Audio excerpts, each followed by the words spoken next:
শুধু একজন নায়ক না, উনি অনেক ভালো অভিনেতা, সেটা উনি দিন দিন বারবার প্রমাণ করছেন।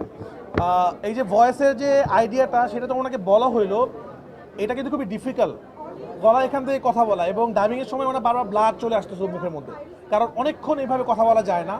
উনি যেভাবে করে এটা ট্রাই করেছেন, এটা কিন্তু রিস্ক, এটা মানুষ ভালো নাও লাগতে পারত। একটা মানুষ পুরোটা কথা বলছে গলা থেকে আসলে, এবং যে চুলের কাটিং, যেরকম ডার্ক মেকআপ উনি আসলে, এবং উনি যে ম্যাজিকটা দেখালো, এটা আসলে উনি দেখিয়ে দিল ২৬ বছর পর উনি নিজেকে বারবার নতুন করে আবিষ্কার করছে। এবং আমি বলবো যারা ছিল এখানে সবাই জানে সাকিব ভাই যে কি কষ্ট করেছে। আমরা যখন ফাইটে শ্যুট করছিলাম উনি অসুস্থ ছিল, অসুস্থতার মধ্যে উনি শুটিং করেছে। তো আমি বলতে চাই তো তাণ্ডবের অল ক্রেডিট সাকিব খানকে দিতে হবে, কারণ উনি প্রথমত সিনেমাটাকে টেনে নিয়ে গেছে, তারপর ওনাকে সহায়তা করেছে সাবিলা, জয়াপু, বাবু ভাই থেকে শুরু করার যারা অভিনেতা অভিনেত্রী।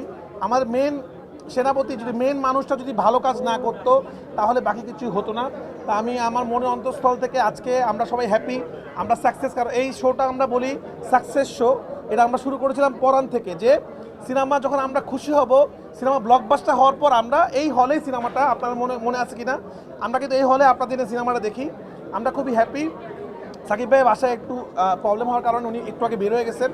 তো আমরা আপনাদের মাধ্যমে সাকিব ভাইকে ধন্যবাদ দিতে চাই ফুল টিমের পক্ষ থেকে, যে আপনি এরকম ভালো ভালো সিনেমা আরও করুন, বাংলা সিনেমাতে আপনাকে অনেক দরকার। আর আমি আরও কথা না বলে আমার টিমের বাকিরা কথা বলুক। আপনাদের সবাইকে ধন্যবাদ। বলেছিলাম যে আমি একটা ইউনিভার্স ক্রিয়েট করব, সারা পৃথিবীতে সেটা হয়। তো আপনারা দেখেছেন লেখা, সিনেমা শেষে লেখা হয়েছে welcome to Raihan Rafi film universe. Next বিভিন্ন ঈদে বিভিন্ন সময় এই ইউনিভার্সের বিভিন্ন ক্যারেক্টার নিয়ে বিভিন্ন সিনেমা আপনারা দেখতে পারবেন, এবং এক একটা গল্পের সাথে আরেকটা গল্প কানেক্ট থাকবে। যেহেতু বাংলাদেশে অভিনেতা অভিনেত্রী কম, এই জন্য একটু ডিফিকাল্ট ইউনিভার্স ক্রিয়েট করা, কারণ আমাদের পারফর্মার অনেক বেশি নাই আসলে। তো যাই হোক, আমরা ট্রাই করবো ভালো কিছু করার জন্য।